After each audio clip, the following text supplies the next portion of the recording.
All right. Hey, everybody. Sorry about the late start. There's always a technical issue. Here we are in our time zone, Yes. eastern seaboard of the United States. I'm in Cleveland. Aaron's in Florida. Yeah, I'm in Orlando. Nice, hot, sunny Florida. It's That's awesome. but it snowed here in Cleveland last night. So, well, I'd like to welcome everybody to the special Zoom and live Facebook presentation where the SKB Foundation, Susan Kathleen Black Foundation, does a big workshop every fall out in Du Bois, Wyoming. And every year they have a featured artist that, and this year Aaron is the featured artist. Well, Aaron's a friend of mine, artist buddy of mine, been friends for quite a while. Yeah. And I happen to know a lot about how Aaron works. And so but the thing about Aaron is that Aaron is an animator par excellence. He's a longtime Disney artist who worked on all of the biggest films that you sat and ate popcorn in front of.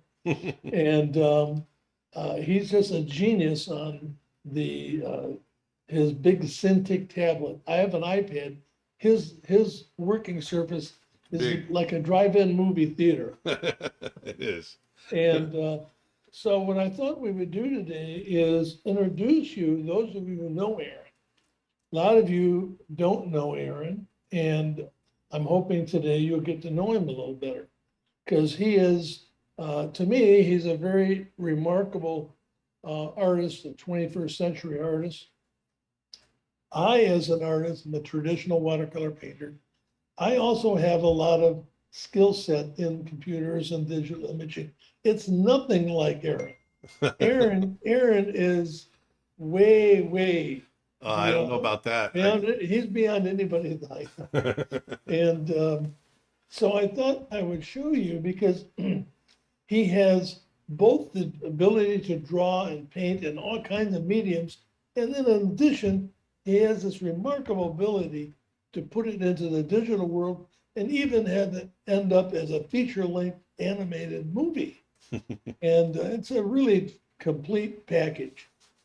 And Aaron, one of the things that people might like to know is when you were first starting out, did you go to art school or what did you do for your early training? Yeah, well, actually, I'll back up even further from there. I grew up in South Florida, down in the Everglades. We lived in a little trailer, and I was just this little Tarzan kid that loved running around out in the Everglades, out in the woods.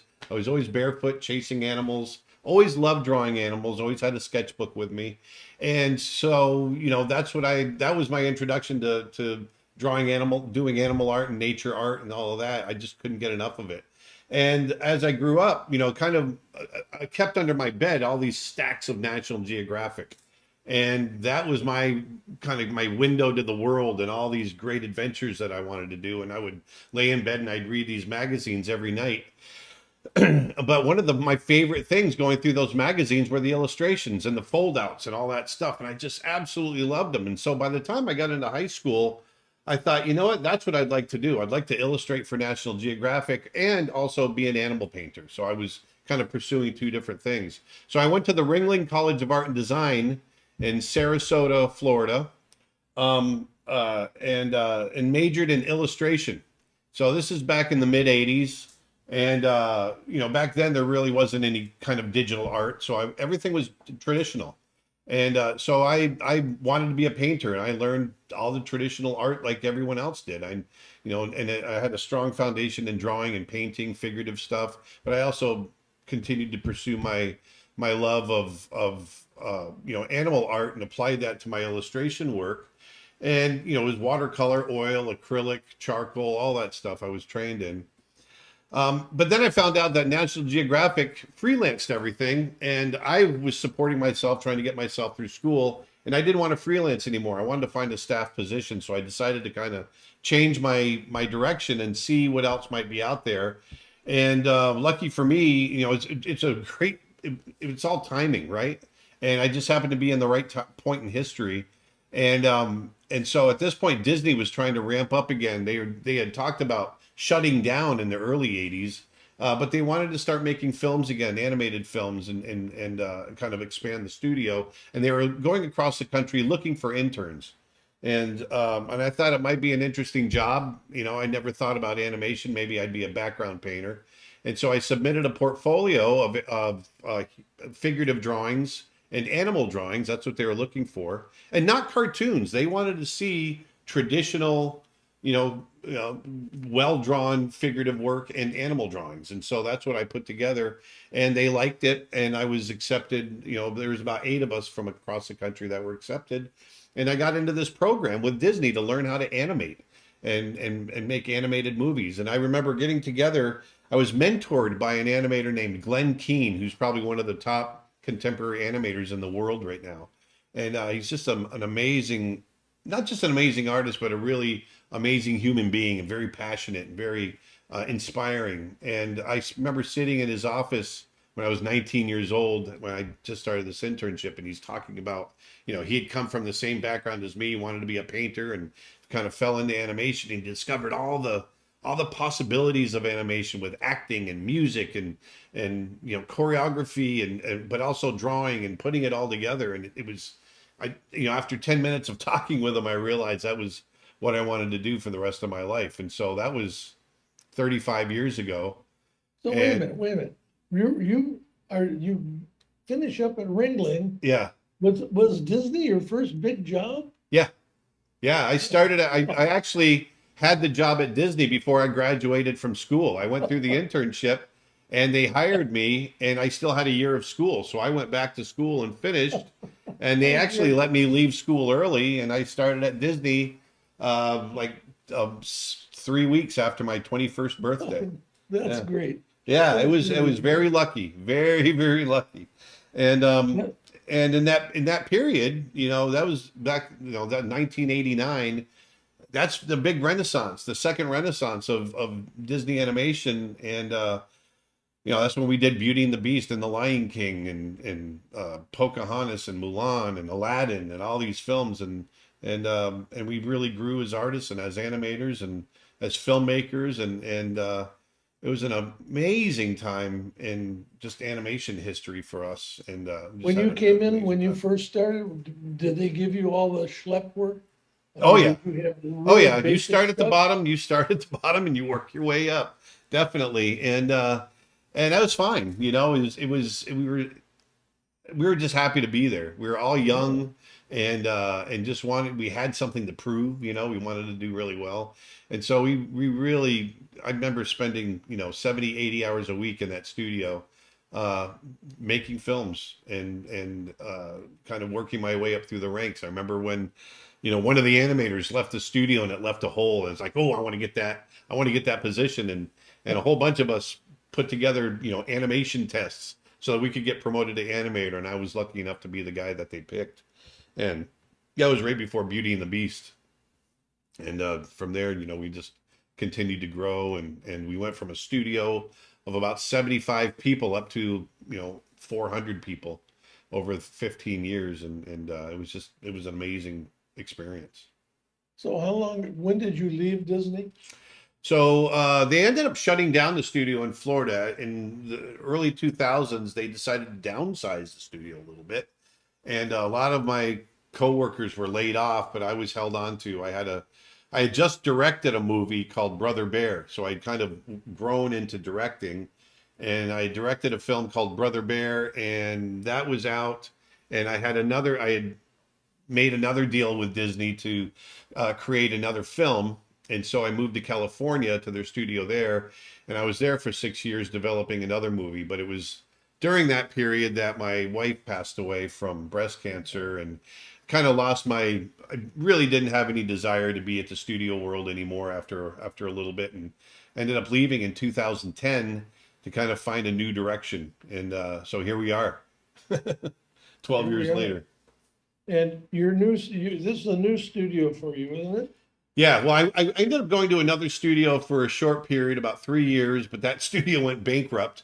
And so then I was out on my own, and I really didn't, I was done. I'd spent 20 24 years in the studio world and was kind of done with it. And and the other thing too, I forgot to mention is during this period, I had kept up my painting career as well. So I was showing in galleries and doing, and that's where David and I met. I joined the Society of Animal Artists, and so I was still drawing and painting animals along with my animation career. So when I left the studio world after that, the second studio went bankrupt, I decided to kind of go back to my roots. But also I started looking at the technology that, was around 9 years ago. YouTube had just come out, and the ability to share all this information was starting to sprout. And I thought, man, I could give young people coming into the industry now, I could give them such a head start if I could share my experiences in a way that, Glenn Keane did with me in a one-on-one basis. I can do it, through social media. I can do it all over the world.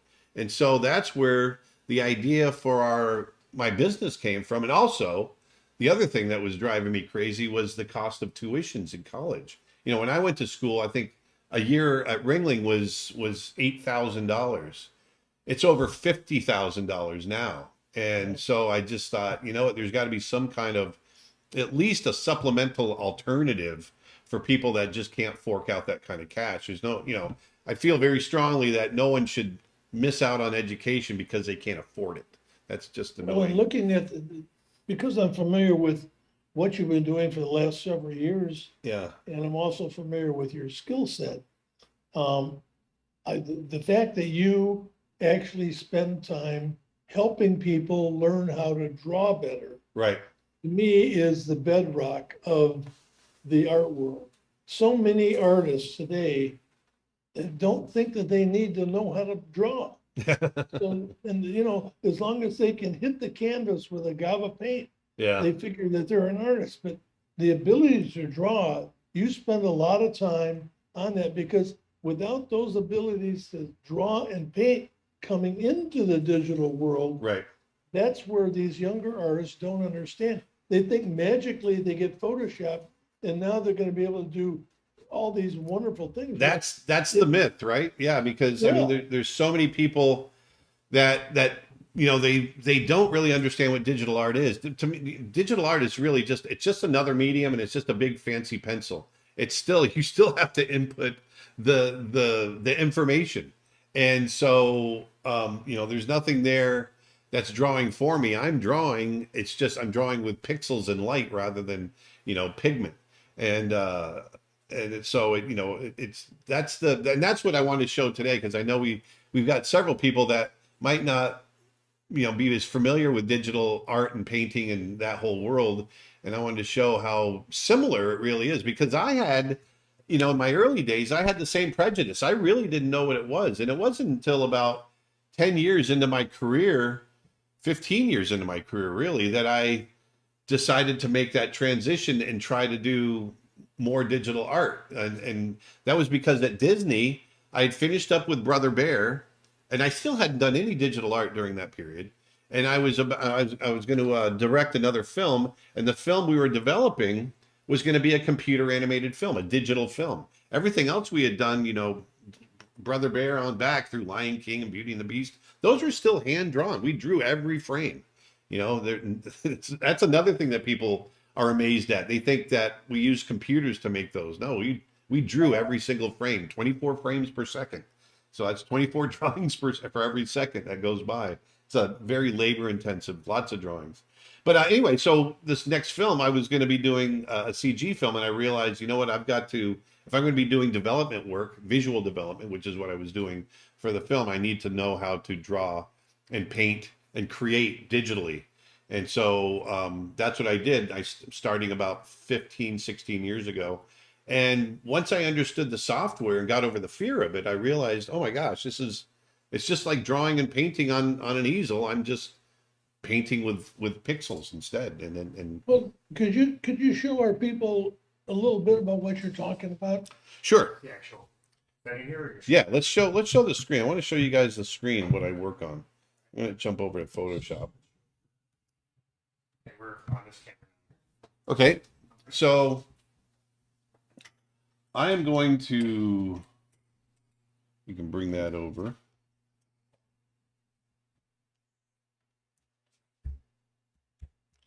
So I've just created a document here.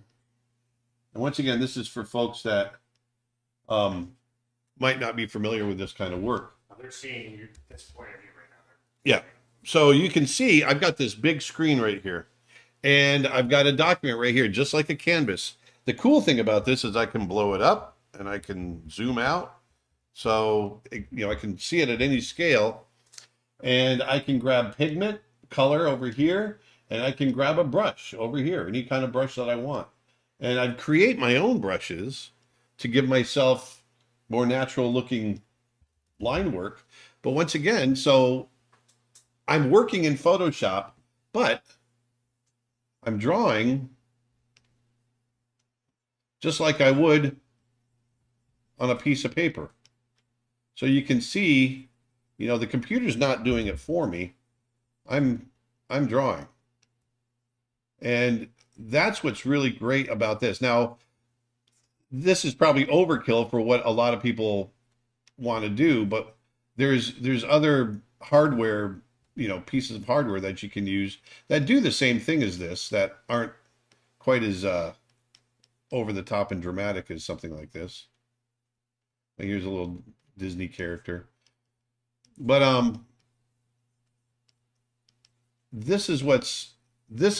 why I loved and transitioned so easily into the digital world was because of this equipment. I was able to transition because it's literally is like drawing on a piece of paper. So I took my traditional thinking, the way I draw, the way that I paint, and I just applied it to the software, and boom, I was, within less than a day, I was up and running, doing drawings and paintings, digitally. And I spent, go ahead. What a lot of artists that I talk to, and I'm talking to them about an iPad, but Right. And yours is like a big super iPad. Exactly. And Yeah. what they don't understand is that in traditional ways we draw on a piece of paper, then we got to think about if we want to add color to it, we got to go mix the color or change, Right. Get a different brush. In what you're doing, and you are so fluid in it now that it's just magical to watch it happen. Right. Well, one of the huge advantages of working digitally like this that you don't have traditionally is being able to work in layers that you can separate. And so I just did a drawing layer right here that I was able to actually knock the opacity back on, but I can create another layer and go under that drawing that I just created. And if I want to add some color to it under the drawing, I can just add color to it. And, so this is where you have an advantage over traditional work. Once again, I'm still painting just like I would, traditionally. Nothing's doing it for me, but I have some advantages because of the medium. And really every medium has different advantages and disadvantages. Oil has advantages and disadvantages, watercolor, acrylic, and we just adapt to them. And it's the same with digital work. It has its advantages and disadvantages. And so it's just, you decide what you want to do and you roll with it. I was actually thinking I could do something a little more in the realm of, wildlife art for a demo for this class. I thought it'd be kind of fun. And I can go ahead and start that and we can continue talking if you want, David. Yeah, sure. Yeah. Okay. Well, actually, I'll just demo. I'm going to dump these images. The first thing that I usually do is I'll start with a toned canvas. And this, once again, I want to reiterate, I start with a toned canvas when I work in oil. I tone my canvas, I get rid of that white. And so I do the same thing when I'm working digitally.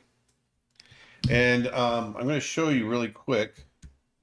I've got this in, well, this is one, we were talking earlier, David and I, about like when I get an idea, what do I, for an image, what do I do?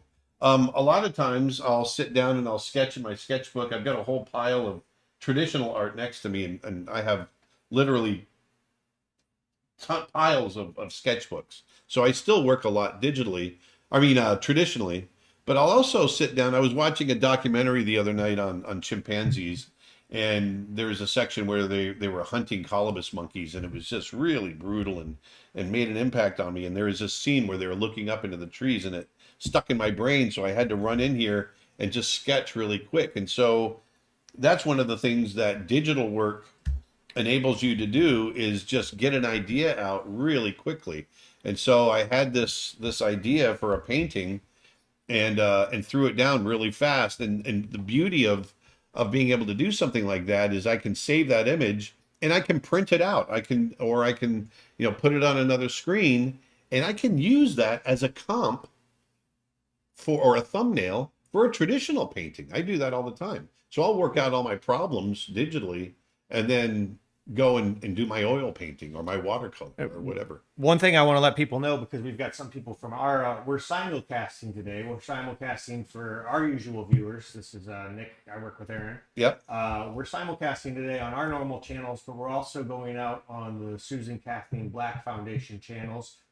We are now live on their Facebook, so we got that working, and we're out on their YouTube as well. So we're going to kind of address comments from both, but I want to let our audience know, who might not be as familiar with what we're doing today, that Aaron is going to be out in September doing a live workshop, and there's a slide up for it now. You can check out the skbworkshop.com URL, and that's going to be in September out in Wyoming. Yeah. A live in-person workshop. We're really hoping a lot of people based in the States can join us, but anywhere in the world it's open to. And there is also going to be a Zoom for that as well. Is that correct, David? Yeah, there will be. We will Zoom some of that. I don't know how much, but we'll figure that out. We've been doing it dramatically all Zoom, or mostly Zoom, but now this year we're going back to our more traditional workshop, which is it'll be live people, not so much Zoom as we've done before. So the fact is that live workshops are coming back big, where people are venturing out and traveling, and people getting a chance. I can't hear you. Those of you who have worked with Aaron on screen here from wherever you are, it's an opportunity to actually work with him in a classroom, and that's really special. Yeah, absolutely. I mean, hell, you're going all the way to Europe, and you're going all over Europe doing just that, right? Yeah. We've got, I don't know how many stops we're doing in Europe, but we're going to be there for a month, and we'll be in the Netherlands, Belgium, Austria, and Germany, and we're stopping in conferences and private demos, all kinds of stuff. We're doing animal drawing, teaching animation. I'm teaching character design. We're teaching all kinds of stuff. So yeah, it's going to be a blast. So real quick, before we go into the drawing, actually, I thought it might be, for those of you that aren't familiar with my work and aren't familiar with, the digital side of things, I wanted to take you through a little bit of my gallery that I have on my website, and just show you some of the traditional and some of the digital work that I have. Hopefully you can see these okay, because they're not blown up full screen. But let me see here. Can I do it with an arrow? There we go. So this is a digital piece, and like I said, sometimes I get inspiration from something, and I'll just run off and draw it and paint it. I was watching a National Geographic documentary, I think it was National or Big Cats or something, and saw this battle between a lion and crocs in the Mara River, and I thought, oh, I want to go and paint that. So that's what I did here, and I did it digitally. But then I also work in charcoal. This is a giant, like 3 feet by 4 foot, charcoal drawing. And, I do stuff like that. Here's another charcoal drawing, digital. So this is digital. These are all, once again, one of the beauties I love about working digitally is the ability to get an idea out quickly. And look at this, there's a digital painting. That's a digital painting. and that's a digital painting. This one looks like it's a traditional drawing, but it's done digitally. I can, you can, depending on the surface and the brushes you use, you can make them look any way you want. And but here's a watercolor. This is a ballpoint pen and watercolor that I did, for sitting down one evening. Another same thing, watercolor and ballpoint pen. But then here's a digital drawing. That's the beauty of that. You can really, this is a digital painting as well, but I wanted it to look like an oil painting. This one I wanted to look like a pastel. So lots and lots of possibilities. And Well, and people don't, the idea of learning how to do this and have it look like oil or watercolor or whatever, that's an extra added cool thing. yeah, That, yeah, it's a lot of fun. And one of the things I enjoy doing on the digital side of things is creating brushes that give me the effect that I'm looking for. So that's a lot of fun. Now, would I take my digital work and print it out huge and frame it? Maybe, maybe not. I still love, a nice big oil painting framed in my living room. But the fact that, I can do digital illustration for books, for magazines, for comps, for my large traditional paintings, for entertainment, to design environments and characters for movies, that's where it really kicks in. And I love it. It's as an artist, being able to sit down and get a full-blown painting out, an image out of my system in 3 hours as opposed to 2 weeks, that's great. This is an oil painting, but I did it digitally first, and then I painted it in oil. So another oil. one of the painting. things that impressed me was Another your oil. large charcoals that you do, that you're going to be doing some of that out in Wyoming. Yes. Yeah. Yes, Yeah. I'm definitely going to be doing that. I love that ability to do that, because that's an art all unto itself.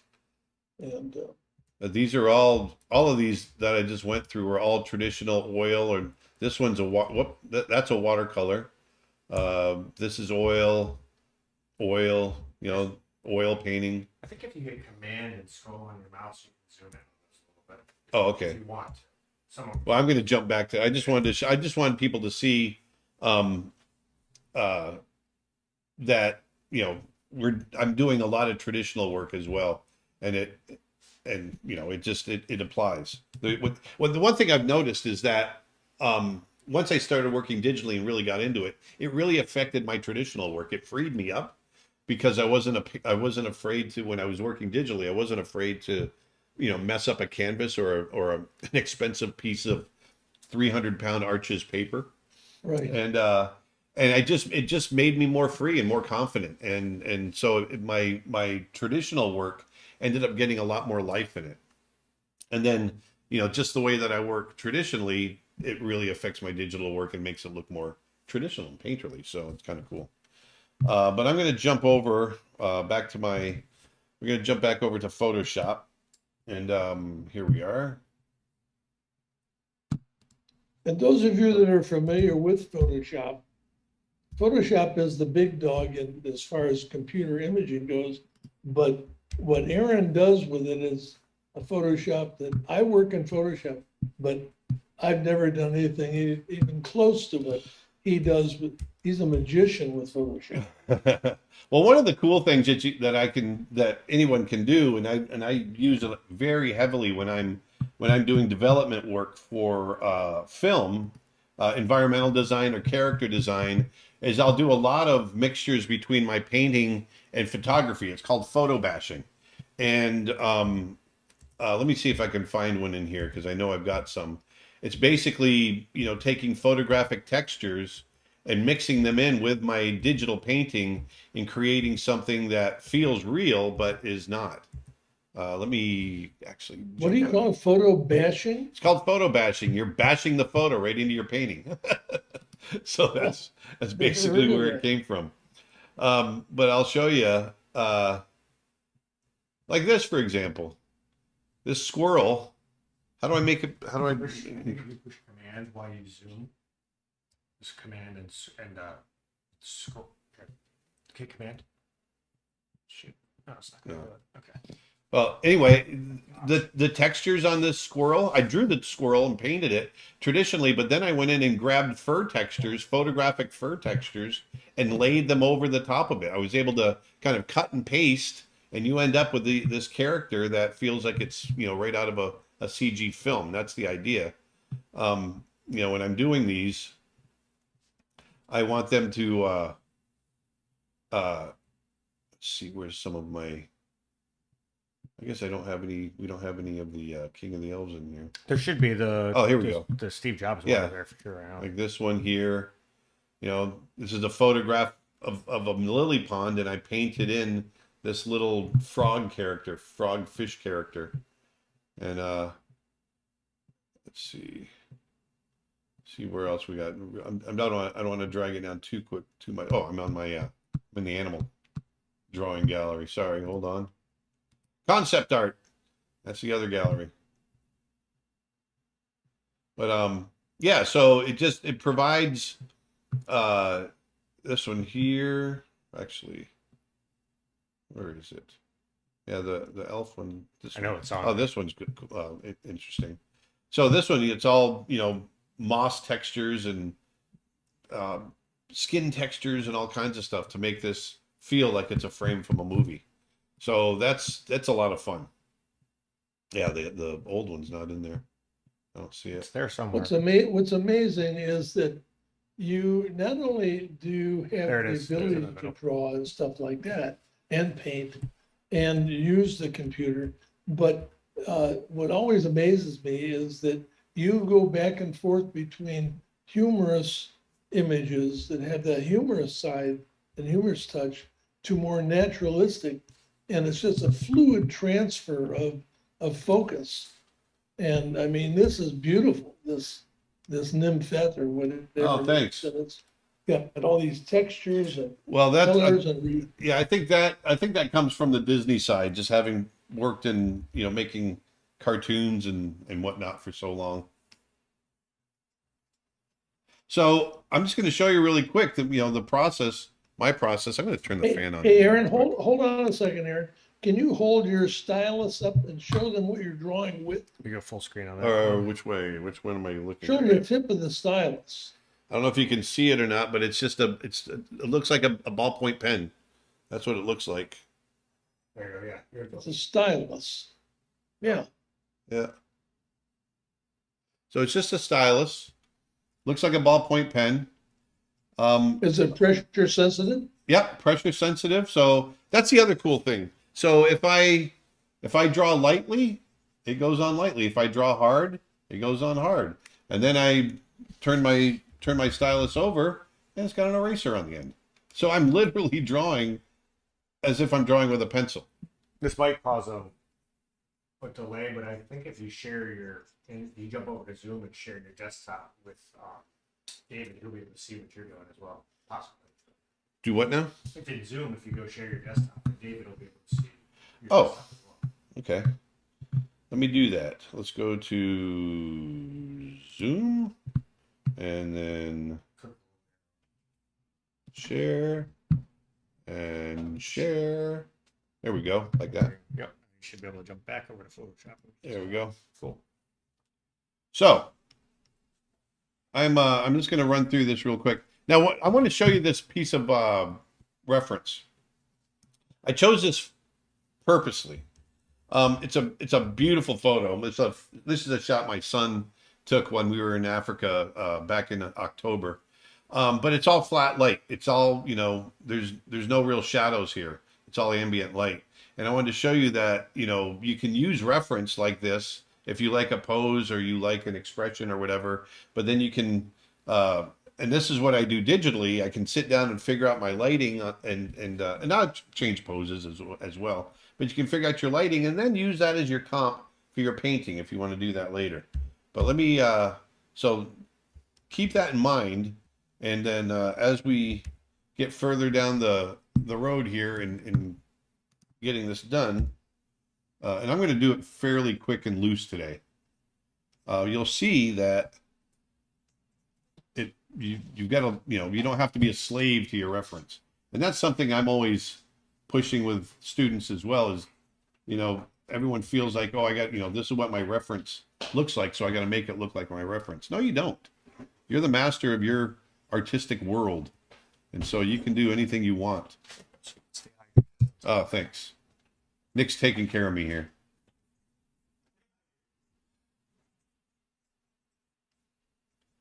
So I'll just go through very quickly.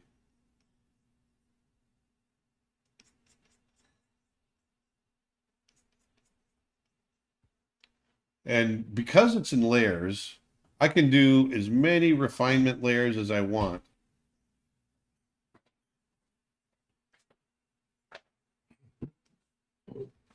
That's actually the magic key on working this way that artists don't have when they're working with a sketchbook is Photoshop layers is just amazing in the way you can do this and the way you develop.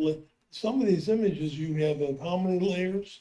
Dozens? Some of them, yeah. I mean, some of them, especially the development, the visual development images that I'm doing for film and environmental design and that sort of thing. Some of them might have 50 or 60 layers to them.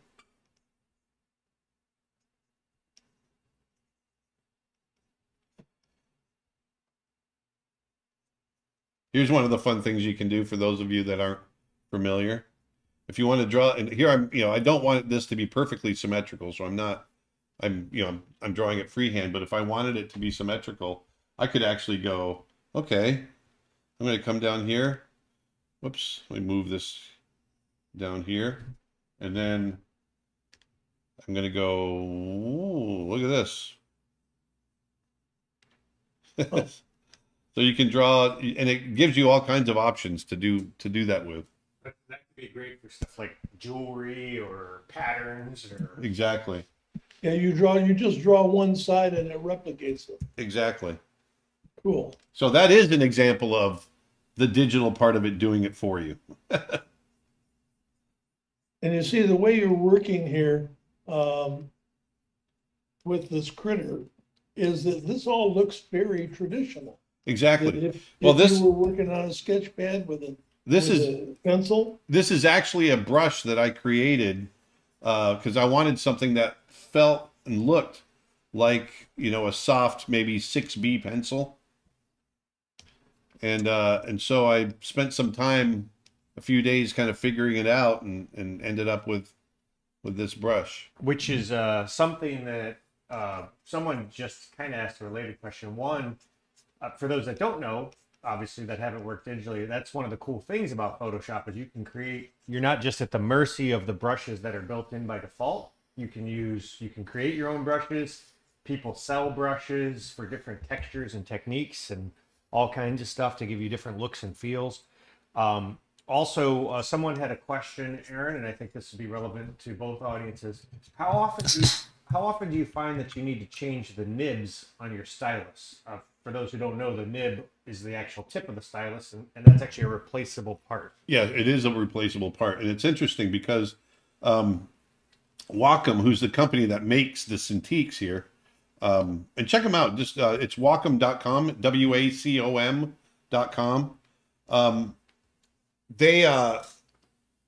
They've recently, with this model that I have now, they've added a slight grit texture to the screen, so it actually feels like you're working on a piece of paper. They've been very, very artist conscious in their development. That's amazing. Yeah. And so, back in the day, I would use, before they had that and the screen was really slick, I would put this kind of felt tip nib inside my stylus, and it would feel more like drawing on a piece of paper. Now So that you get a bit of a drag. yeah, you do, exactly. It's like a slight resistance. And now that they've got the screen texture, I just use their regular plastic nibs now, and I have the same effect. Before, I was having to change out the nibs about once a month. I've had this Cintiq now for I think 2 years. Yeah. I've never changed the nib. Yeah. I've had the same nib for 2 years. Well, And the nibs aren't expensive No. when you go to change it. If you, some people still like to use the felt because they prefer the feel of it. You know, again, it's sort of like having a different brush in your toolbox. You know, or Exactly. And this is the other thing too. Look at this. I can, by hitting this button up here, up in the top, I can make my I can, first of all, I can increase the size of my brush or shrink it, but I'm going to increase the size, and I can make it do a big stroke like that, or I push that button, and then it's pressure sensitive to, you know, if I touch lightly, it gives me a skinny line. If I press hard, it gives me a harder line.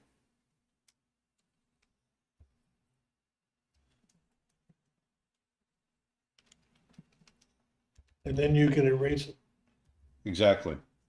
I remember, I don't know how many of you know John Banovich, but I gave a lecture a few years ago to the Society of Animal Artists, and John Banovich was there, and he hadn't really done any digital art before, and I basically went through the same stuff then that I'm talking about now, and he just saw all the possibilities, and all of a sudden his brain just started racing, and he stood up and he goes, I feel like a fish that's leapt out of the water and is breathing air for the first time. That's funny. I remember that. Yeah.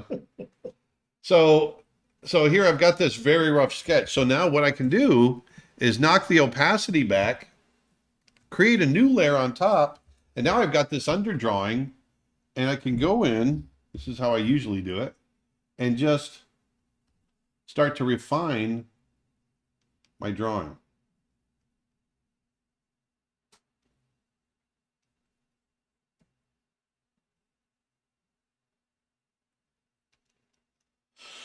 And as I'm doing this, feel free to type in and ask questions, because that, you know, that's what we usually do. Every Friday I do a live stream. So for those of you that are just tuning in for the first time, if you're interested in more of these, we do it every Friday. Although over the next few weeks it might be spotty because we're going to be in Europe, but when we're home we do them every Friday. And you really should check his Facebook and YouTube channels out to keep you up and informed, especially on Facebook.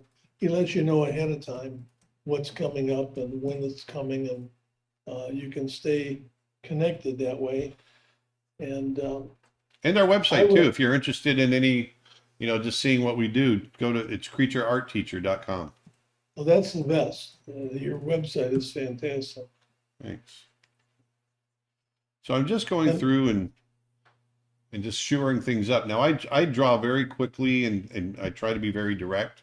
I think that's just from years of drawing, animation drawing after animation drawing.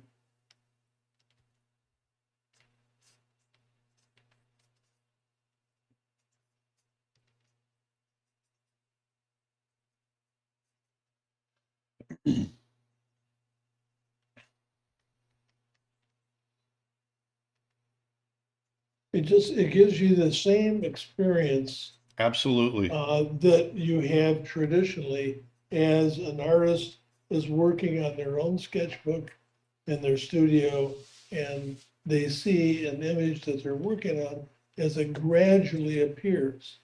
It's just that here, it gradually appears very quickly. And it gives you the creative ability to be more creative yourself and try things out. You know, in our you know, we always used to say that, or we still say, you know, that, you know, the being able to draw, that's our, for what I was doing in 2D animation, that was our visual language. That's our language, I should say.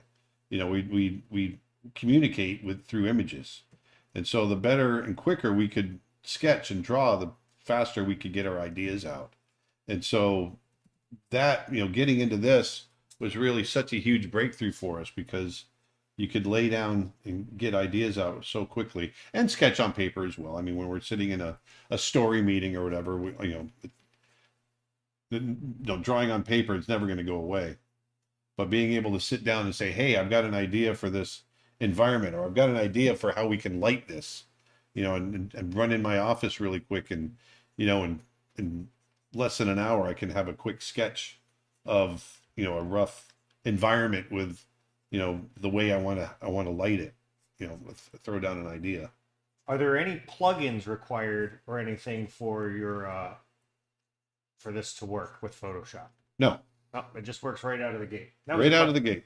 That was a question from the Susie and Kathleen Black Facebook page. Now, the thing with Photoshop is that you don't buy the software, you subscribe to it. So, Yeah. and some people don't like that, but I just think it's fantastic because it's always updating, and you don't have to buy their entire suite. You can get just Photoshop and I think Lightroom or something, and I think it's $10 a month. $10 or $15 a month. And if you're a teacher or a student, they've got great teacher and student discounts. And I know that, I don't know if they still make it anymore, but for many years they made a lighter version called Photoshop Elements. I think they still make that, and that might be an a la carte purchase, but I'm not 100% sure on. Yeah. Photoshop Elements. Yeah. Yes, it's sort of a lighter version. How many hours a day do you work every day, and how many hours are split between drawing and managing your time? When I'm working, I do a full 8 hours, and I try to get in front of my computer by 8. Sometimes I'm there by 6:30 in the morning. Sometimes I'm there at 10 o'clock in the morning, and I work until, if I'm really into it, I'll work until midnight. If I'm, just kind of putting in the time, then I'll work until dinner time, and then I'm done. I treat it like a regular job, as if I'm going into the office, and right now I'm doing I'm working on my own short film, Nick and I. And so that I'm super passionate about and really having a great time. So I'm on it as often as I can. This is from Alexandra on their YouTube channel, and she says, "I'm a traditional painter. At what stage do you figure out your lighting and your focal points in your painting?" Thanks. Well, that's a great question, because I do it differently digitally than I do traditionally, and the working digitally, it offers you some advantages. When you're drawing and painting traditionally, you have to think about light, shadow, local color, all that kind of stuff, light, color, temperature. You have to think about all of that pretty much all at once as you're working. Now you can build up layers, and you can, in oil and acrylic and work that way, obviously, but Photoshop and working digitally offers some advantages that I can't really get traditionally. And so what I do is I lay in my local color, meaning, for those of you that don't know, local color is the color of an object when it's not lit. It's just the color of an object, like a green shirt or a red apple. And so I'll just lay that in, and then I can completely separate paint my shadows in. I can paint my highlights in. And then I can go in over the top of that, which you could in traditional media, and paint in, more, whether it's cool temperature you might need, or warm temperature, or whatever you might need. You can do that as well. But the big, like I said, the big thing is being able to lay in my local color and then find the shadows. Hey, Aaron, I don't know if you would have it available or if it's too hard to find, but I remember seeing something you did on this subject that had to do with lighting a lion. I think it was a male lion. Yeah. Lying on the grass, and you lit it 3 different ways. Yes, And that's yeah, actually one on from top my, of it. yeah, that's from my course on light, because I have a certain way that I approach painting light. And I did that as a demo. I took the same basic local color painting, drawing, and lit it Which different ways. Not to plug our stuff, but that course we're having a really big sale over on our website, and that course is only $10 right now. So So there you go. So what I'm doing now is I've changed the parameters.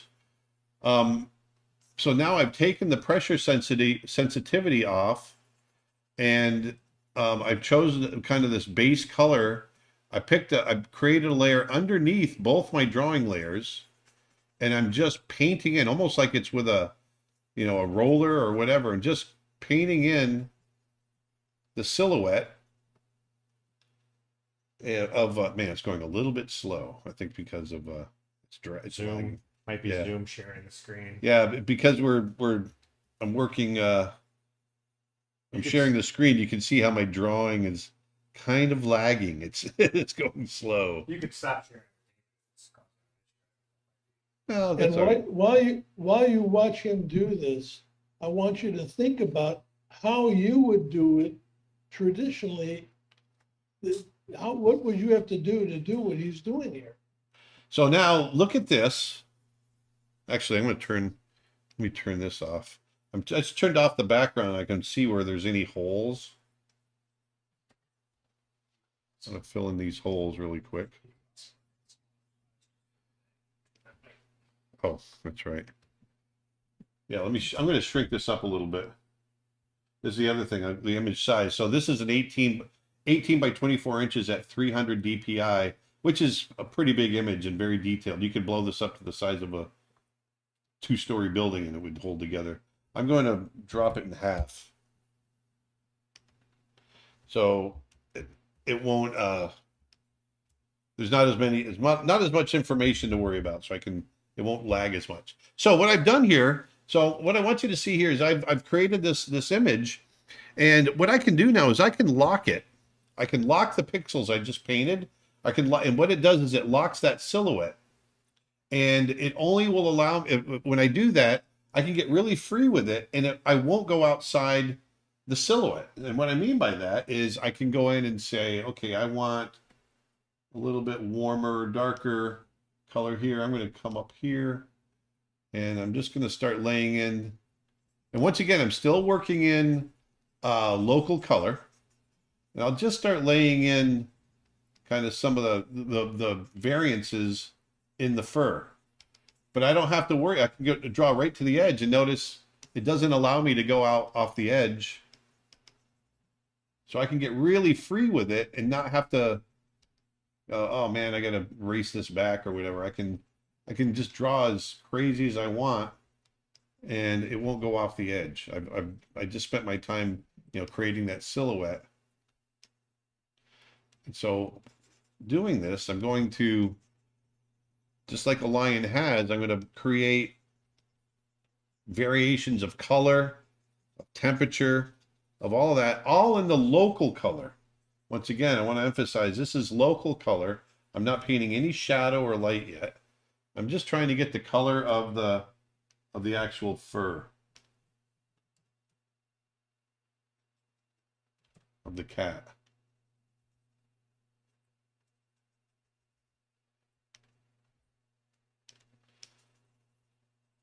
I'm going to go really fast, so you'll see me jump back and forth between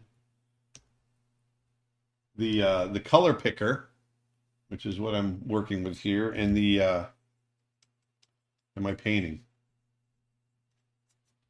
You can see it allows me to be. It might be interesting, Aaron, to show them that color picker over there. Yeah. How you're going back and forth to it. Yeah, so here's the color picker. There's a little swatch right over here on the left, and all I have to do is click on that, and it gives me the color picker, and there's a whole rainbow up and down right here that I can choose from. And right now I'm in the earth tones, and then within that I can go more pure in the hue or tone down, and then I can go light and dark. So I pick an area within that square. And right now I want to go a little lighter.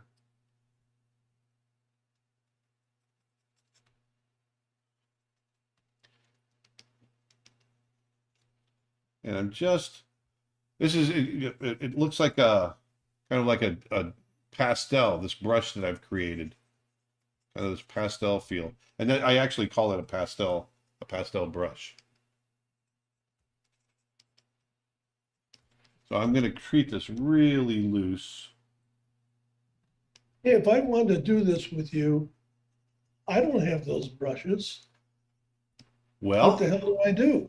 I'm not gonna make my own brush. I don't know how to do that. I have them available on my website. Plus, on that digital, on the course where I teach digital painting, I have a whole section in the course where I teach you how to make your own brushes too.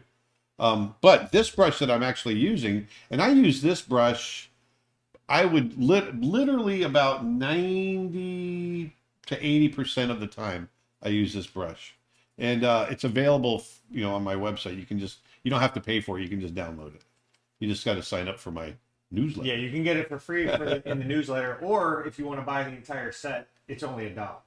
Right? Yeah, Because of our sale. yeah. It's a set of like 20 brushes, and it's only $1. Actually, you should maybe not to plug the website, but just to show them the sorts of things you might use brushes for.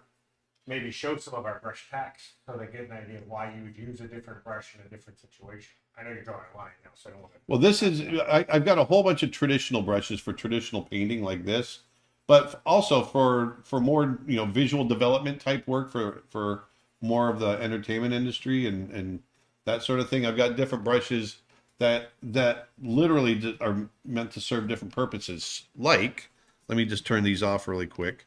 I've got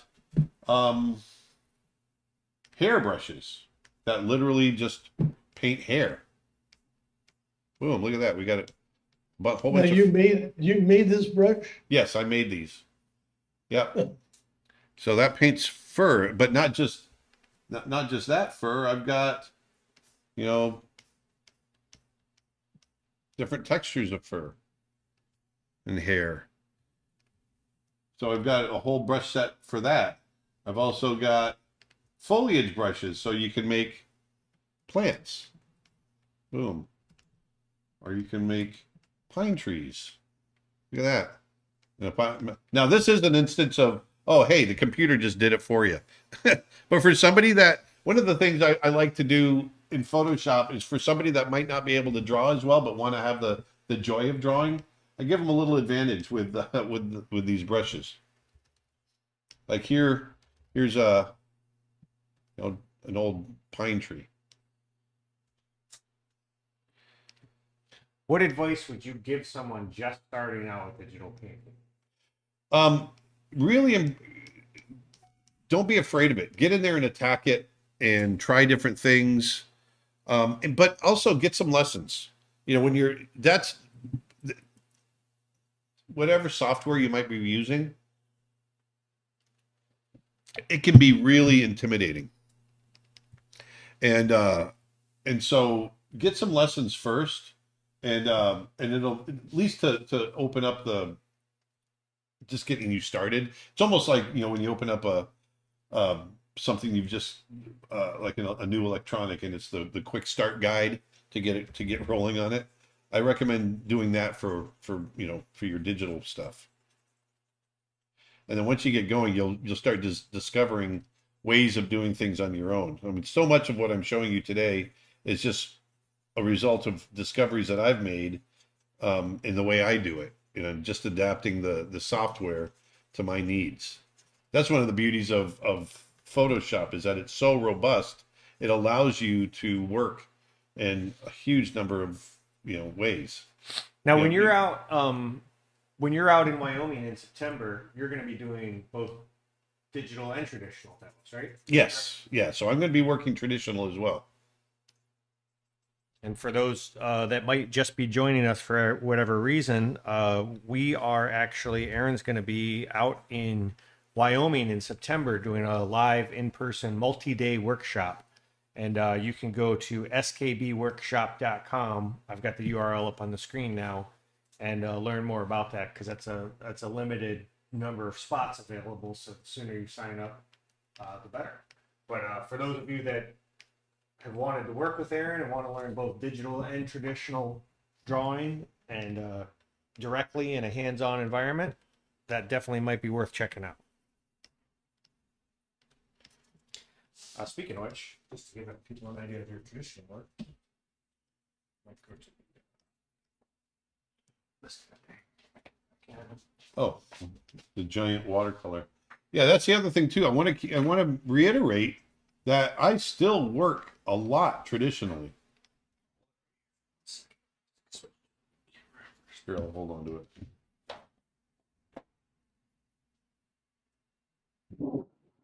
The sound of a big, thick piece of watercolor paper. What is that? Oh, there it is. So this is a watercolor. I actually did this as a demo. This giant, you can see how big this is. This giant leopard did this. This is from, once again, reference that we shot in Africa. But we recorded the whole thing. But I've done this very leopard. I've done a ton of digital paintings of this leopard. I've done charcoal drawings. I've done graphite drawings. I've done watercolor, all kinds of stuff. So, And you find that the two inform each other, right? they really do. Yeah.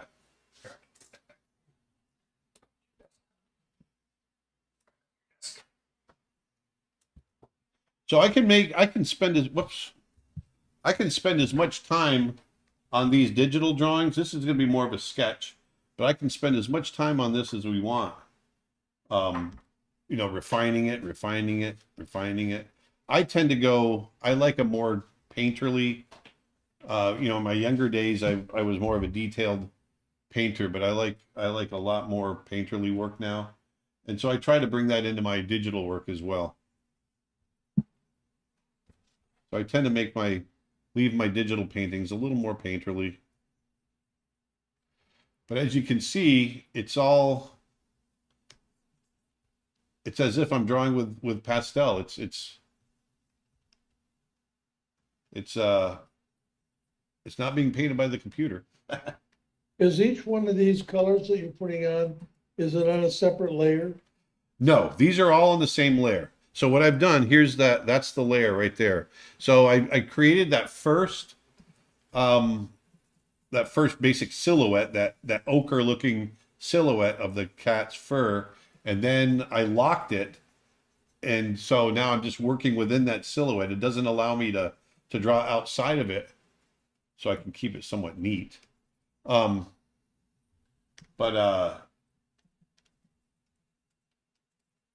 it's all on the same layer. Now I could, you know, if I'm unsure of a decision, like a color I might want to use, or a compositional element, I'll create a new layer for it, try it out, and if I like it, I'll work it in. If I don't like it, I can just delete that layer and move on. So that's another advantage of working digitally. And this is from the SKB Facebook page. Someone wants to do, can I do this on an iPad? Like go to the Zoom and paint with an iPad. What software would you recommend? Maybe Procreate? Procreate, absolutely. And yes, you can, because when we were in Africa just recently, I brought all my traditional gear with me, but I also brought my iPad. And we've got footage of me sitting in the Land Rover, you know, sketching cheetahs next to the Land Rover on my iPad. So I'm just getting down to a little bit of detail right now. The other thing about this, and maybe you brought this up, but here's this lioness, and you've developed her so far this way, but you could sit there and let's say that you're having lunch and you look in and you go, God, I wonder what that would look like at nighttime. Exactly. And that's actually what I'm going to show you next. You can do exactly that. It's really cool in that sense. And so the other thing too is I can turn off that initial sketch layer. I can knock this layer back if I want, and or just turn it off. You can see how much the drawing holds it together. But a lot of times I'll probably leave the drawing layer in here, but I'll work the painting until the drawing's gone, because I'll work right over the top. But we've got a nice basic foundation now. And so now what I'm going to do, first I'm going to go into the background, and I'm going to grab some nice kind of dark greens. I've got a big pastel brush here that I like to use. It's nice and textured. And I'm going to come in here. Look at this nice texture. Oh, it goes on. I love how this goes on. And I'm just going to go in, and I want the background to be kind of soft and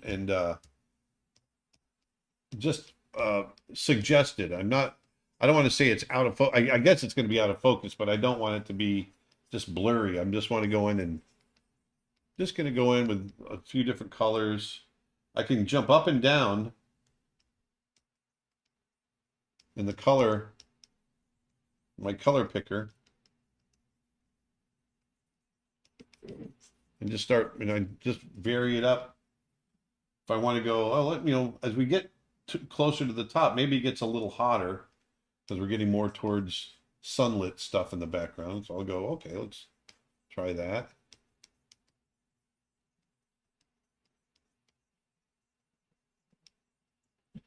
Now as we go down lower, maybe it gets a little cooler and a little more, not as pure in color. Down lower. Because you got that animal on a separate layer, you don't have to worry about the edge. Exactly. I'm drawing behind. That's a good point. I forgot to point that out because I'm just used to it.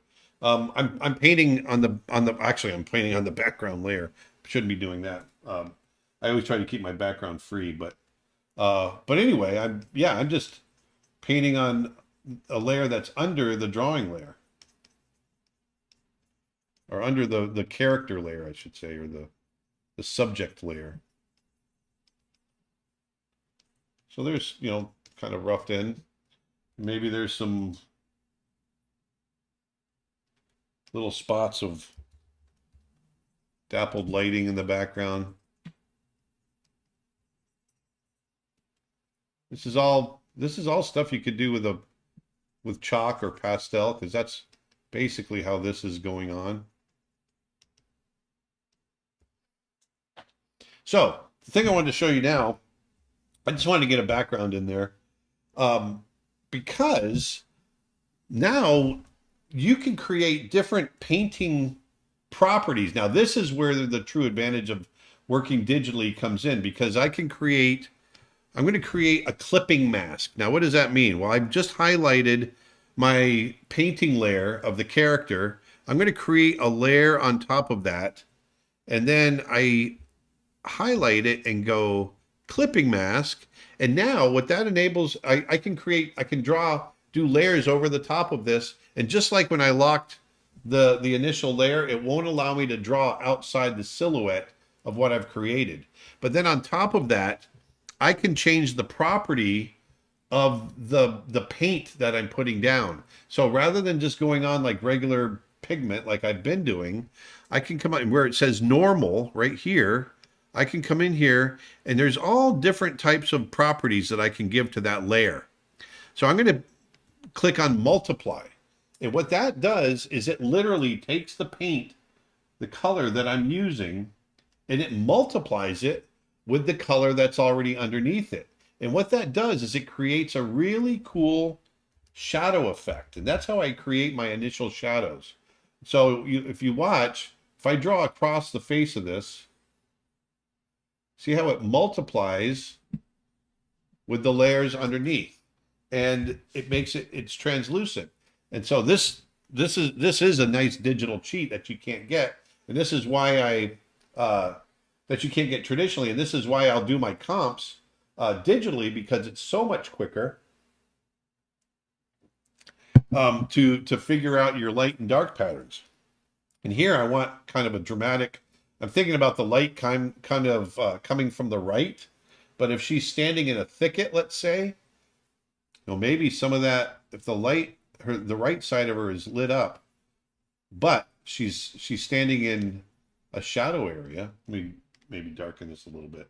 And I can control the temperature as well, but I want to keep the temperature warm on this because it multiplies. If I go cool, it tends to gray out the color. Wait, when you get a second, I got 2 questions from the SKB YouTube. Sure. I don't want to step. No, go ahead. Talk. It's related. Does your lighting course cover traditional paintings? In other words, since I'm not a digital painter, would it be helpful for me as a traditional painter? The thinking will. I do a fair amount of it digitally, only because it works faster for me. But all the logic is the same. The logic is all the same. Yeah. And then this is a question: is Adobe Illustrator similar to what you're doing now? No. Adobe Illustrator, even though it sounds like it should be because it says Illustrator, it's different. Most people do their illustrations with as far as Adobe products go with Photoshop. Yeah, it's confusing nomenclature, but Adobe Illustrator should be called like Adobe Logos, because that's, I mean, it's really more about graphic design and Yeah. logos. You got to remember It's these a graphics program. yeah, these applications came out before, like Photoshop really was for photos back in the day. Yeah. But it turned into being a really great painting tool, they discovered. So look at this, just by painting in, cast shadows and direct light, I can create, some pretty dramatic lighting. I've got, this shadow going across the side of the head. I can do this type of thing here. This might be a question for both of you, since you're both experienced artists. Hi, I'm a professional artist that's been drawing all my life, but I've recently found that my wrists and shoulders and even my fingers hurt when I draw. Do you have any advice for sustainability? For me, I don't have that issue, and I don't grip really hard, and I don't use my wrist as much. I draw from the shoulder. It's one of the reasons why I keep my Cintiq up high like this. And so I've never really had any issues with it. So I would suggest maybe doing something like that. Draw from your shoulder, not Draw your from, wrist. yeah. I don't know if you have anything different to say, David. No, I definitely train people to draw with their arm, not their wrist and their fingers. And it's much better. So look at this kind of dramatic lighting and shadow we can get just by creating this layer and actually I want to get the cast shadow in the eyes too. See that? Can you soften the edge of that? I absolutely can. Now That I can soften it by using a smudge tool, which will actually smudge it, or I can just go in and draw it and and soften it with the brush.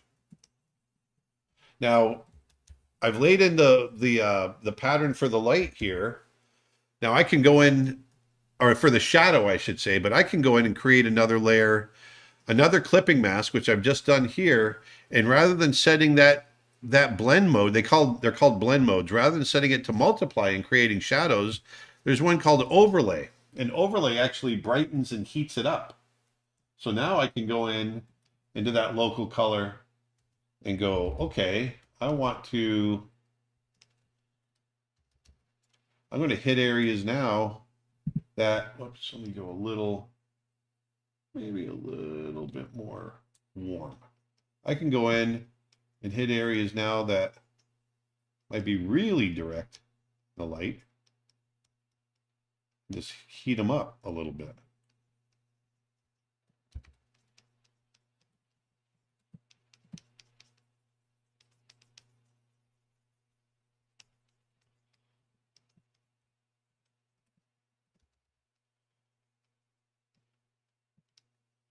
There. You say you're working on a movie? Yeah, I've got Nick and I are working on a short film. It's called Snow Bear. We've been working on it for about 5 years, but I'm trying hard to get the storyboards done right now.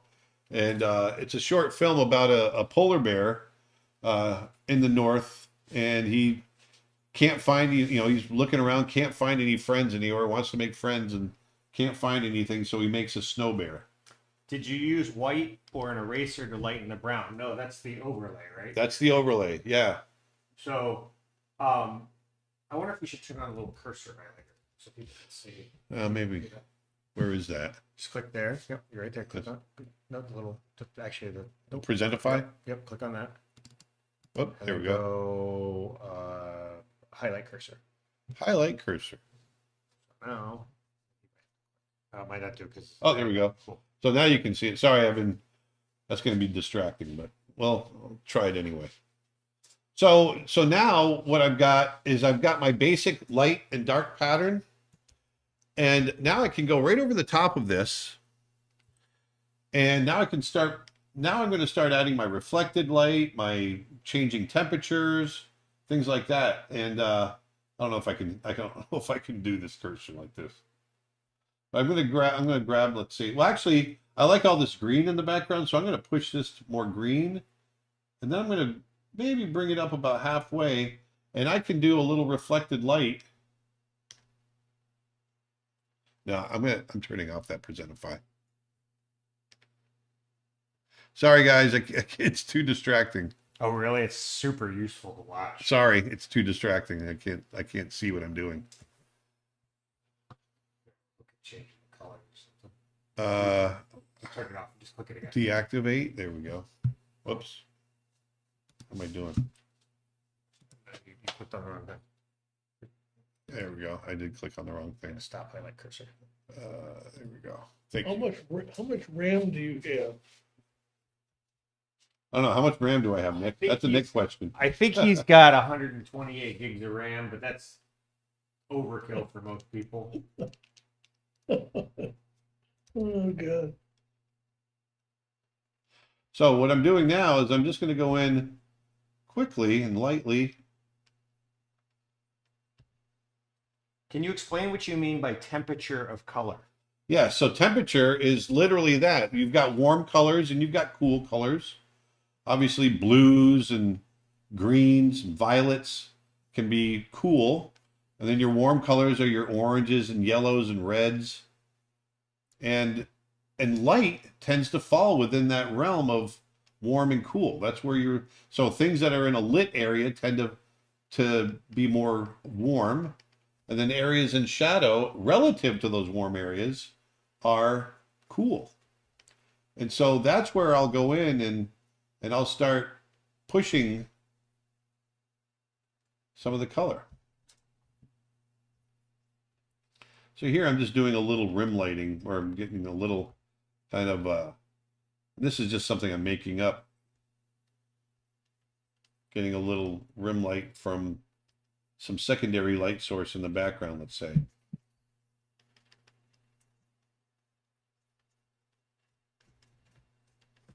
Now, once again, I want to remind you that I've got a reference image that I started with, but that reference image is just a starting point. Look at the lighting we have now, but this is the reference image that I started with. Have you ever tried painting digitally using only one layer? Oh yeah, I've done that. That's how I started painting digitally. Is I didn't use the layers, and it's a mistake. I mean, that's the whole point. When you're working with that medium, use everything you can with that medium. So here's an example. I'm going to go into the I'm grabbing some of the color here in the chin, the shadow color, and it's giving me this warm value on the color picker. But I'm going to jump up to cool, into the cool range. I'm going to lighten that a little bit. And because it's outdoors, he might be getting a little reflection back on the fur from the sky. So I could go in and cool that fur down and go a little more gray with it.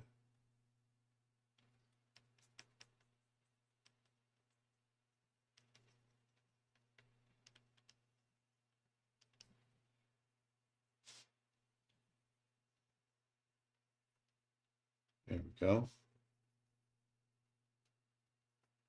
So here's an instance of, adjusting the temperature. I'm going in and pushing the cool temperature of the white fur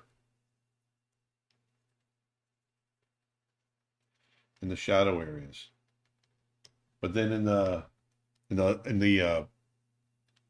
hot areas, I can go in and push the value and the temperature. Like so here I'm going warmer, hotter. Well, it's already pretty warm, so brighter. Someone says, have you saved it? I have not saved it yet.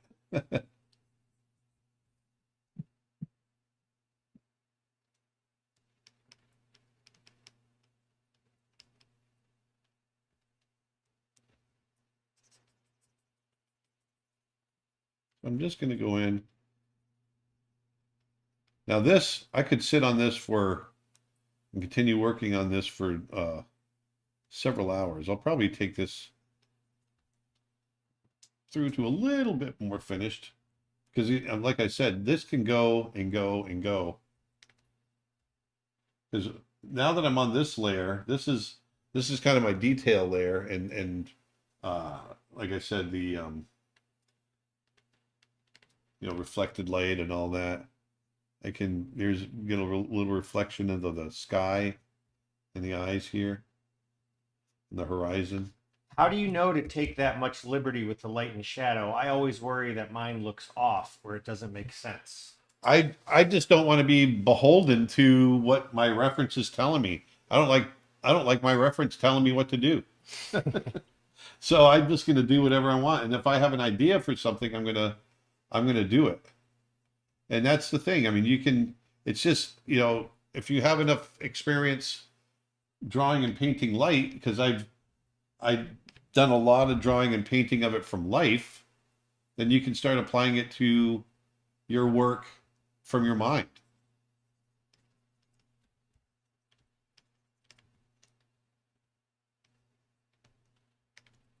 And when you see somebody that knows what they're doing work this way, and you can look at the eyes, the way they're developing, of how great they're looking with the shadow he put over it. Now he's putting a highlight on the eye, and all of the different colors that are in there.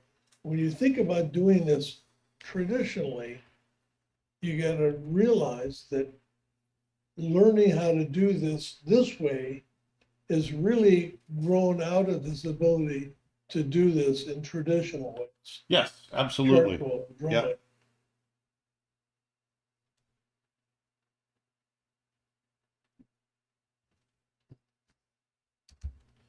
And we might get a little, you know, if the eye is wet, you get a little bit of wetness highlight in the corners of the eye. And I'm going to put a layer underneath. That's the other great thing. So I've got that highlight layer there. Now I want to go, okay, I want to experiment. Actually, I'm going to go under my shadow layer. Because I have the shadows in there, I'm going to go under the shadow layer. And I'm going to lay in the pupil. But because it's underneath all of that, all underneath the highlights and all that, there we go. So now we got the pupil in there, and I haven't messed up my reflection. Great. I can add some color in there.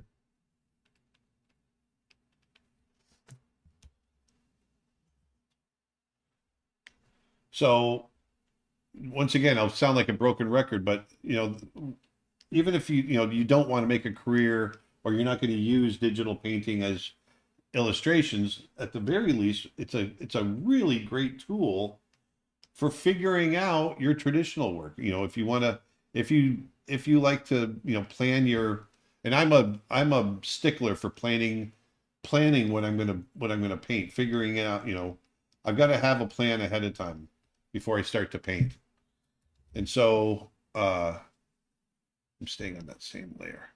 So I'm going to go in and darken the inside of the ears.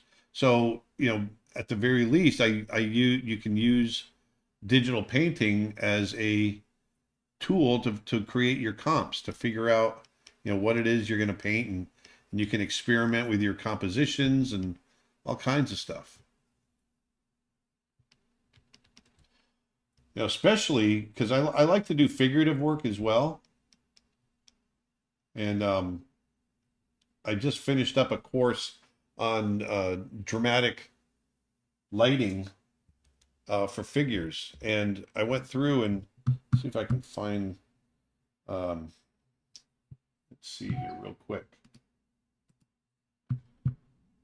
I'm going to go in here, dynamic lighting. Ooh, it's going. Man, everything's moving slow. There we go. Yeah, maybe stop sharing your screen, Dave. That might. No, I got it. It's okay. I'm. Yeah, this one. You know, this was a fun one. I did this the same way that I'm showing you the process of this lion. It's just a different subject matter, but it was, you know, laying in the local color, then laying in the shadow, then laying in the highlights, and this one's stylistically different, so it has a different end product, but it's all the same process. So it's a lot of fun.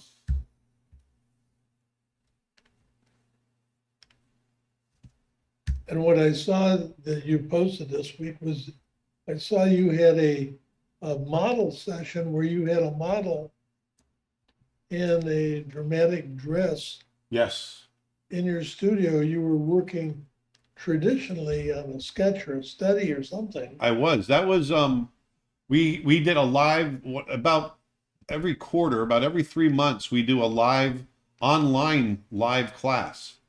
And so we did a class about a month ago on costumed figure drawing. Because one of the things, I mean, we all in art school, if you went to art school, everybody learned how to draw nudes. You went to figure class and you drew your nudes. But then getting out into the real world, when it came time for a practical application, unless I'm working for Playboy magazine or something, I rarely had any need to draw nudes. But I didn't have any experience. I didn't have enough experience drawing clothed models. Yeah, fabrics and things, because they didn't really cover it when I was in school. So I really wanted to start covering that on my site.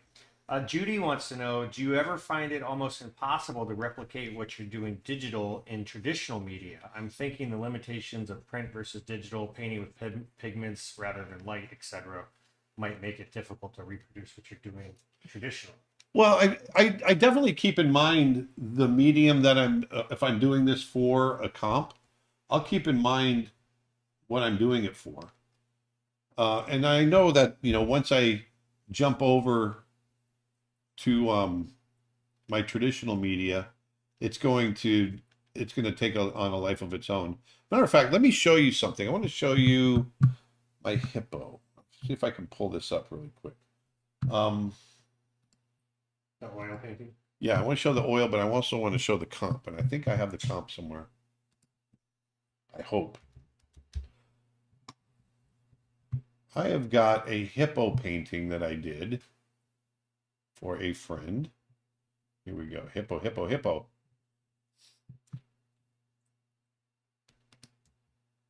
Not that one.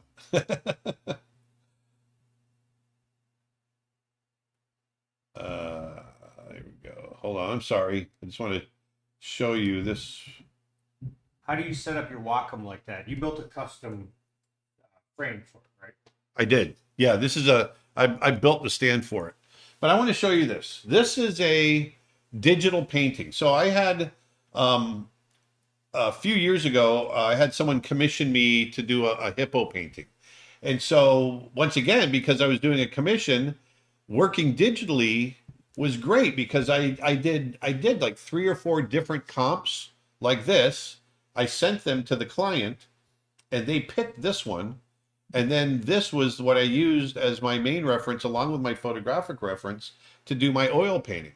So, so once again, that's another advantage of working digitally. So this is a sketch that I did digitally of the hippo. And then let me see if I can find.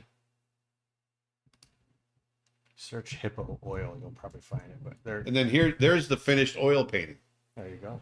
And so, and then once again, this is an example of, you know, I still paint traditional as well, but doing that digital comp first was such a lifesaver for time. I didn't have to go back and forth with the client. So it worked out really great. So that's another example of being able to, use your Wonderful. digital painting.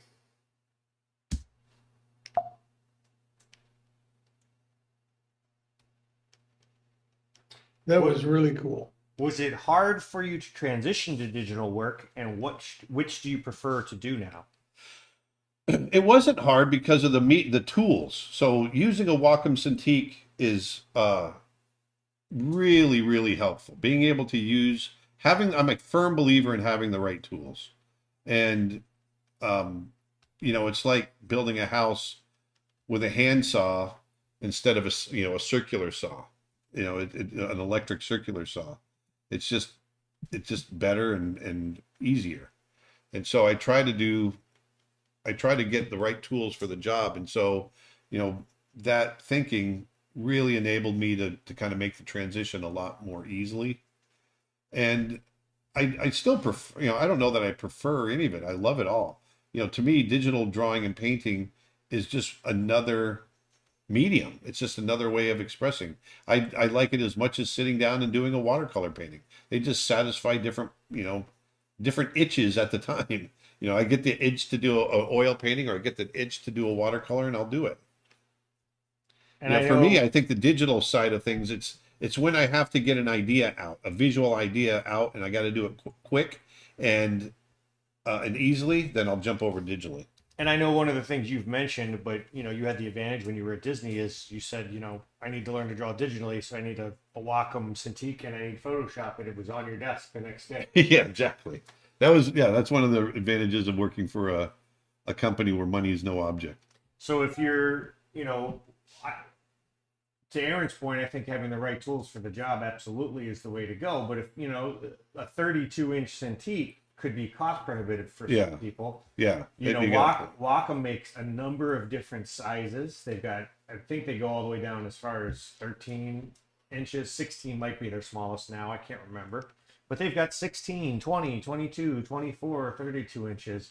Or, an iPad actually works great now. If you get an iPad with that Apple Pencil, it's pretty darn close to a Cintiq now. And it's a bit more budget friendly overall. Right.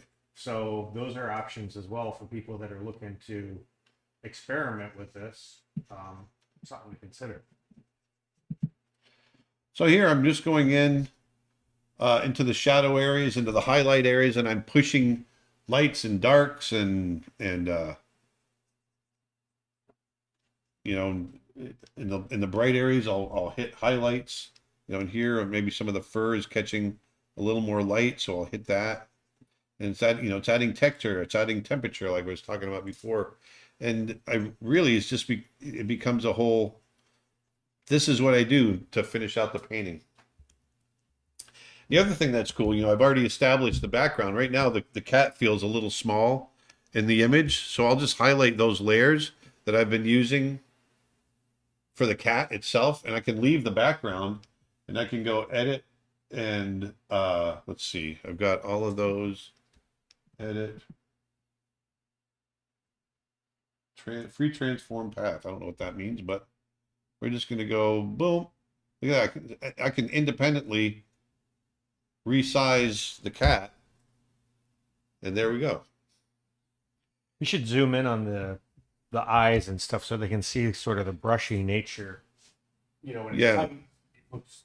Well, actually, there's another the shadows. If you feel, you can adjust things too. Like sometimes I'll take a shadow layer, and I'll go, it's not quite dark enough, and I'll double it up, and that's obviously too dark. But I can go in and I can adjust that, and play with it. Maybe make it just a little bit darker or whatever. I think it's okay the way it is, but you can. That's the beauty of working digitally, is you can play with it. You can go in and do different things with it. It's very, very adjustable, especially when you're working with layers. People are saying they find it interesting that you call this a sketch. Oh, this is very sketchy because I've got other ones that are very finished. Well, that's why I was saying maybe if you zoom and pan, they'll get an idea of sort of the texture that's Yeah, you going can. on Oh, here. that's a little too much, but yeah, you can see that this is still pretty sketchy. It feels very organic. Yeah. Which is nice. And that's the key. I try not to really tighten up. I try to keep everything as loose and lively as I can. It gives the piece life, you know.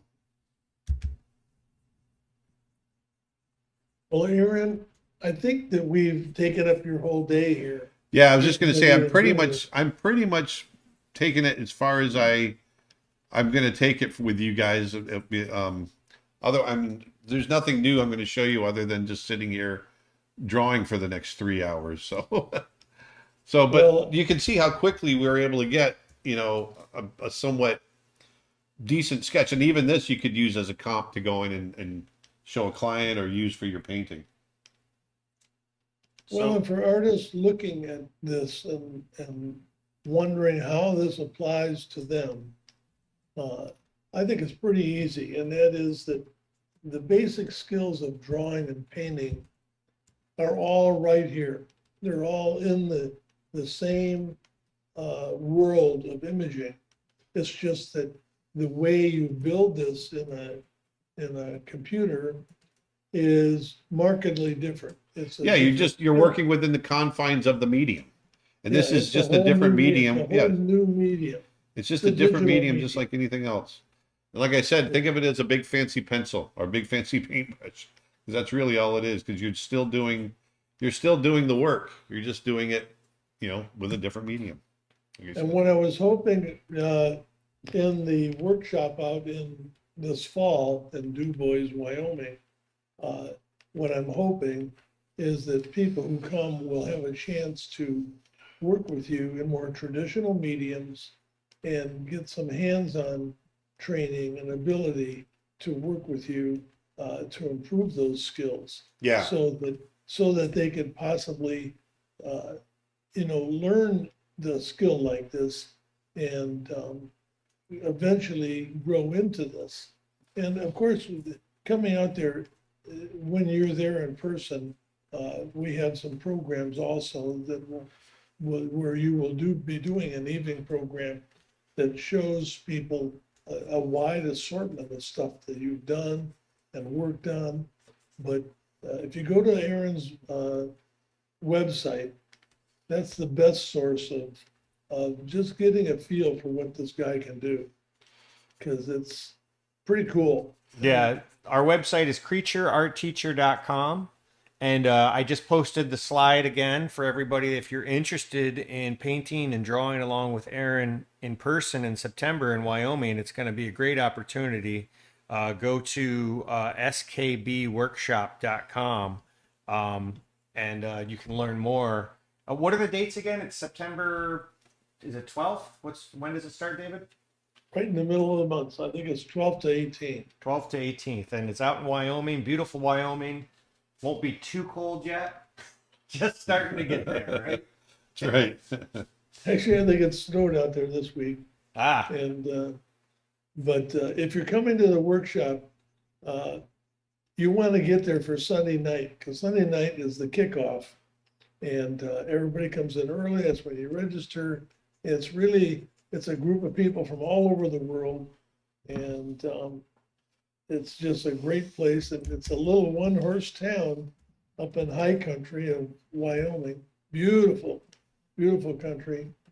And we just spend a whole week doing artsy stuff. Which is all right with me. There. There we That's all go. it is. It's artsy stuff. So connect with us on the skbworkshop.com or the SKB website, and with Aaron on his website, and check out his Facebook. Aaron has a trip coming up. He and Nick are going all over Europe.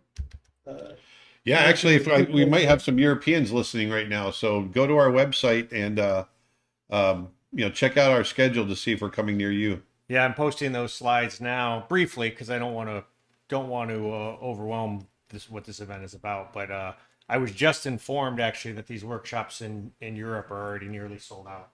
So if you're interested and you're in Europe, you know, we hope to see you join us there. But check it out. Go to creatureartteacher.com, but definitely check out skbworkshop.com for this event in September. I think it's going to be great. David, thank you for setting this up. I really appreciate it.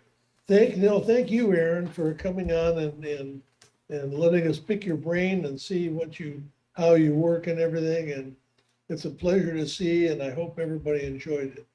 I hope so. And you know, even if you can find the opportunity and try digital art, try your hand at it, I really recommend it. And it's such a fun medium to get into, and there's no reason to be scared of it. And yeah, just dive in. So hopefully we'll see you guys in September. Okay, Absolutely. guys, thank you all for showing up, and we're gonna cut off the stream now and go about our day. Hope you do too. Go get a pad and pencil and try to draw something. Yeah, go draw. Take a screenshot right now of this lion's head and give it a try. Try to draw this lion. See how that works. Right on. Drawing is the key. Thanks, everybody. Guys. Bye. Thank you, Aaron. Thank you. Thanks, everybody. We will see you next time. Have a great day. Bye now.